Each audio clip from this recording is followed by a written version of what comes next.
Humans aren't born out of laying around on their asses. We're the dominant species. We built all this. We're powerful, and we're beautiful, and we're ready to build the next level of civilization in God's plan. If you love God and you want to build a pro-human future, you must become the victor. But you have to believe in yourself first. This is the truth, and everyone knows it. So, ladies and gentlemen, today we're going to be talking about the gaming industry, and really what I want to focus on as we watch footage of me playing Path of Exile 2. What I want to talk about is this. It is no longer acceptable or feasible or in any way justifiable to ignore the issues within the gaming industry. Dragon Age the Veilguard really was the final straw, because Concord, yeah, it was an expensive loss, but it was a new IP. Nobody really gave a shit about Concord. Nobody gave a shit about it. And you have Dragon Age the Veilguard, a game that had every opportunity to succeed, and it failed in a way that really, I think, still deserves to be talked about, even though it's been out for, about 2 months at this point. It still deserves to be talked about to analyze what a critical and financial failure it was. And when I say critical, I mean, it was a critical failure. It was a failure of anticipating and understanding what the audience wanted. It was a failure of marketing the game correctly. The aesthetics were atrocious. Every time I see a clip of Tosh, it just sends me into a Winter Soldier event. And guess what? They're still coming out with clips of Tosh, even 2 months later, that are absolutely atrocious. And they're new. I've never seen them before. And it seems like every time this person speaks, it's just the worst. It's almost as if somebody infiltrated BioWare and hated non-binary and trans people and created a character that was going to do maximum harm and damage to the character, and not only to the character, to the entire cause. Because I have very rarely seen a character as insufferable. Did they think that people were going to identify with this thing? Now, the reason why I bring this up again is because the UK sales charts have come out. We've seen the sales numbers, and guess what? Dragon Age the Veilguard, even during the holiday season, didn't hit in the top 50. In fact, the game is on such discount that I've seen it for $29.99. I've seen it for $29.99. It started as a $70 game. It's 2 months, and the game, I've seen it, the lowest that I've seen it is $40 off. 40. Now, the reason why it's significant is because you have other games that are trying to emulate Veilguard. And I'm just here to tell you, stop. This idea of it's too late. We've already spent so much time and money. No. The damage to your reputation, it is a debuff that increases exponentially over time. It's like the curse move. If you've ever played Pokemon and you've used a ghost type, it's like the move Curse, where the damage ramps up exponentially over the turns.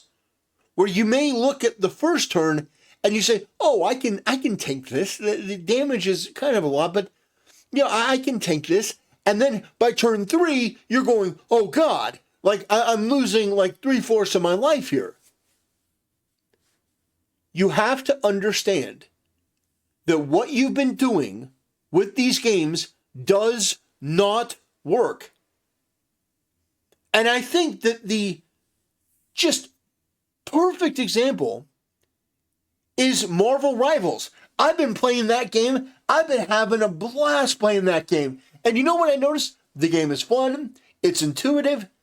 It can be played by people who are pros or people who are beginners like myself. It can be played by everyone. And the aesthetics and the design of the characters are cool. They look good. The women have big tits, big asses, big thighs. The way they move, the way that they pose, all of that is designed peak. But don't think that, oh, you're just a gooner. No, the guys look great as well. The guys are super big, buff, masculine Thor. You've got Magneto. All of them are super buff, super cool looking.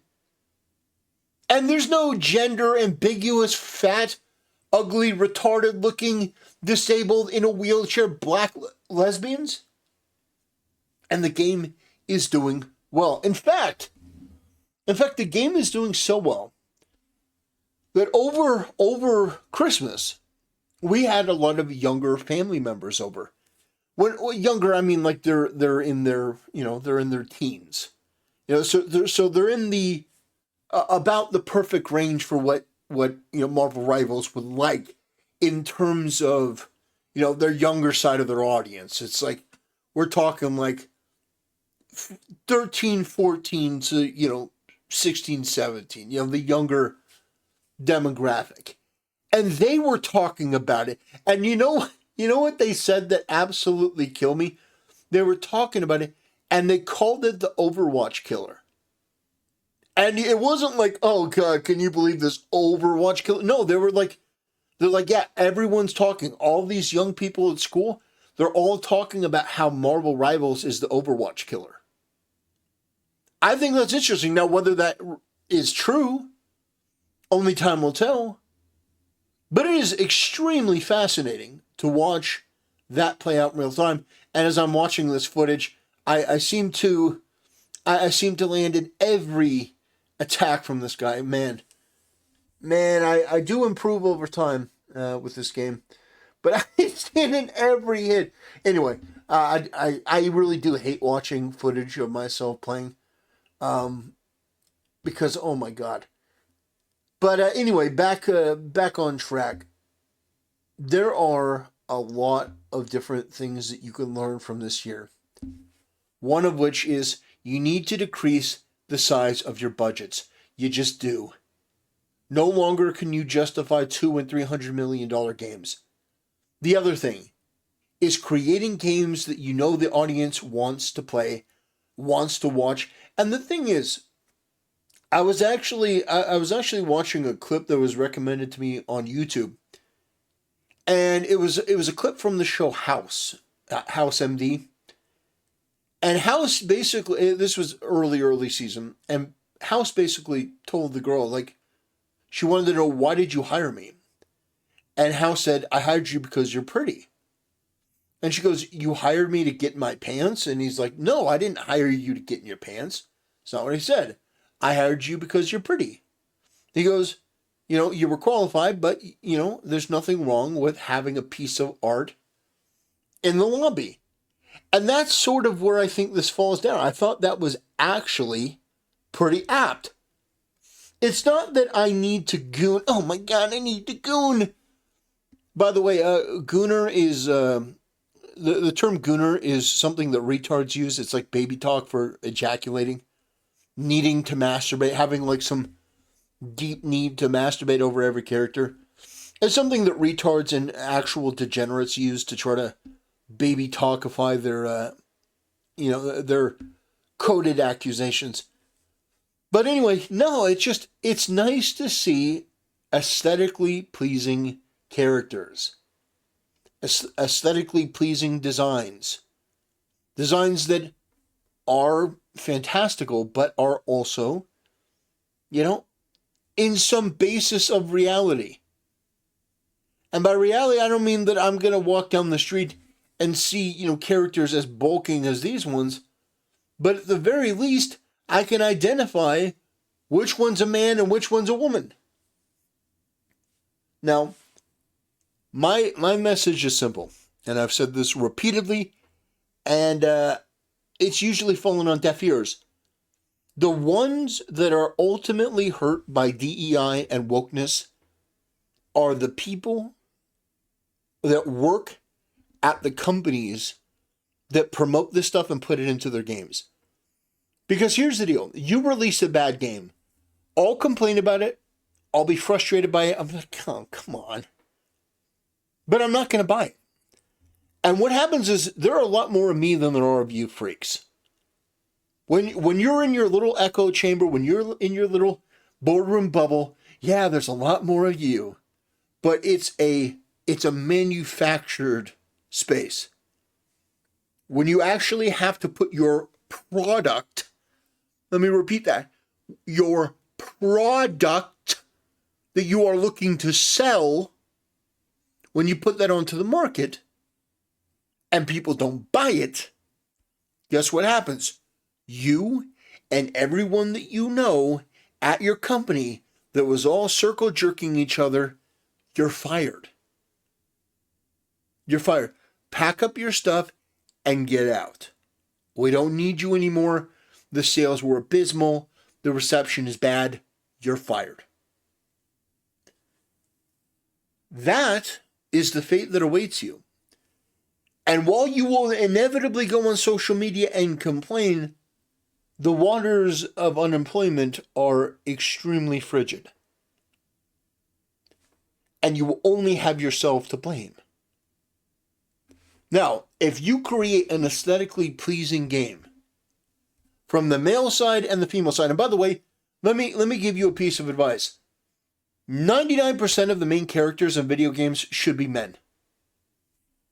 It shouldn't be women. I'm not saying that you can't make main characters who are women. 99% of them should be men because the vast majority of people who play RPGs are men. Doesn't mean all. It does not mean all.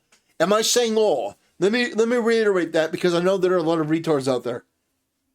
99% is the vast majority. It's a figure of speech. It's the vast majority of people who are going to play these RPGs. They're going to be men.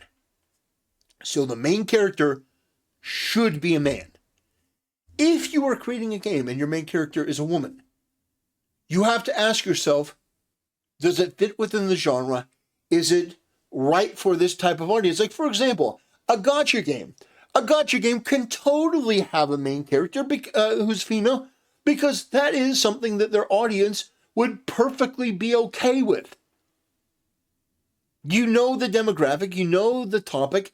Yes, that works. That is okay. But a game like Elden Ring, for example, no. The character most definitely, most obviously should be a man. That's my point here. Sekiro makes sense. The main character is a Japanese fighting age man. Maybe a little bit older, but my point still stands. And this, ladies and gentlemen, is the ticket and the key to success. Is doing what your customers want. It's not that complicated. It's not quirky. It's not a cheat code. It really is quite simple. Stop having disdain for your customers. Stop hiring people that go out there and say statements like, I want to punch gamers. Stop hiring these fringe, freak, retarded, degenerate, subhuman, basement-dwelling, degenerate,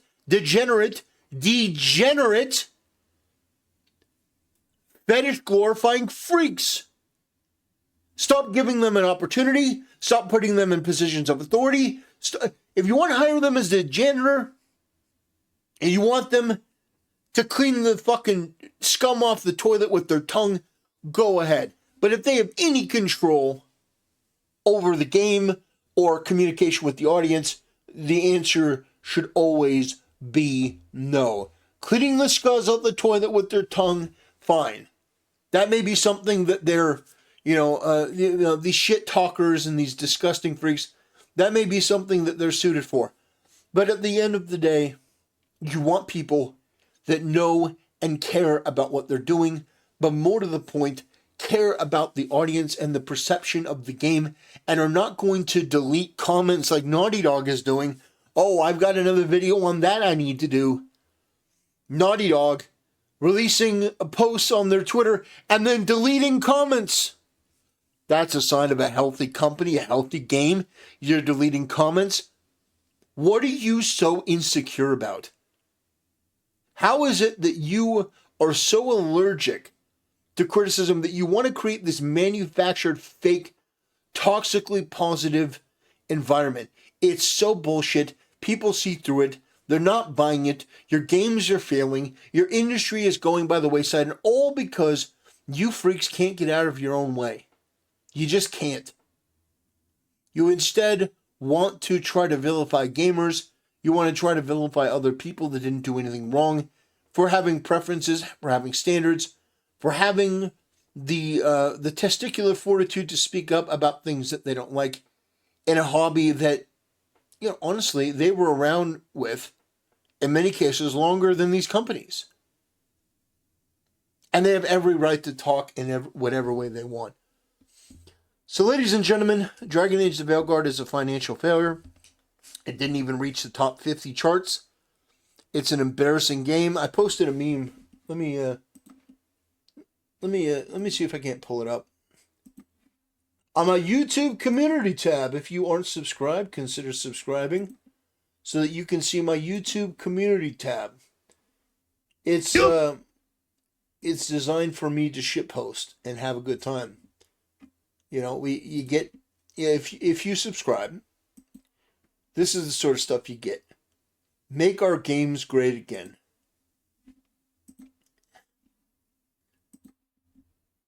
Oh, and Star Trek Discovery was erased. There was a Christmas gift for all of you. There we go. There we go. Merry Christmas. Merry Christmas. Yeah, that's such a great image. Such a great image.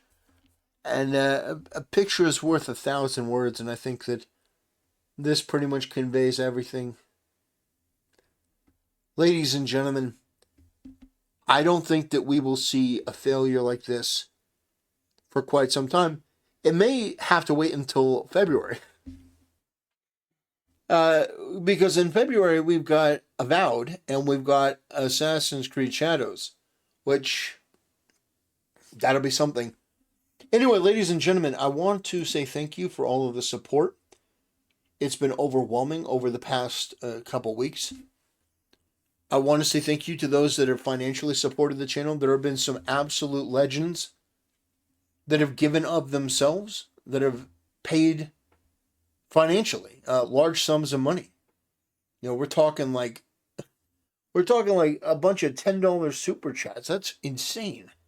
Like $10 is a lot of money, but doing it over and over, like $50, that's crazy. That's a lot of money. You think about it, that is so much money, and I appreciate it. And all of it is going to go to help the channel, and pay for the upkeep. My upkeep is thankfully pretty low, but there are some expenses and stuff. So it is nice to to have that support. It is amazing. I know you get that sort of speech from everyone, but for me, it's actually true.